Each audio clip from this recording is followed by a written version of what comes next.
Hello সবাইকে, good evening. আমি মৌসুমি চলে আসছি নতুন একটা ব্লগ নিয়ে তোমাদের সাথে। প্রথমেই রান্নাঘরে এসে বসিয়ে দিয়েছি চা, আর এখানে মেখে নিচ্ছি আটা। আর তার সাথে এটা হবে কিন্তু বাটি চচ্চড়ি। এটা আমরা বাটি চচ্চড়ি বলি, তোমরা কি বলো আমি জানি না, কিন্তু আমরা কিন্তু বাটি চচ্চড়ি বলি, কারণ বাটির মধ্যেই কিন্তু বসানো হয় জিনিসটা, দেখো এইভাবে। আর এর মধ্যে সমস্তটাই কিন্তু দেওয়া হয়ে গেছে, এইবার জাস্ট ফুটবে আর এই রকম দেখতে হবে। আর তার সাথে গরম গরম রুটি। এটা হচ্ছে আমাদের রাতের ডিনার আজকে। আর এই যে আমার মেয়েকে নিয়ে চলে এসেছি তারপর পড়াতে, দেখতেই পাচ্ছ কত কথা ওর জমে রয়েছে ঘরে। আস্তে আস্তেই নানান রকমের আঁকা কথা, ওর অনেক কথা থাকে আমার সাথে, সেগুলোকে ও শেয়ার করে।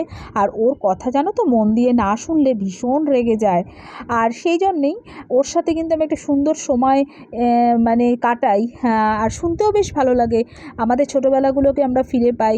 তো এইভাবেই চললো আজকের গোটা দিনটা। তো আজকের মতন টাটা আর গুড নাইট।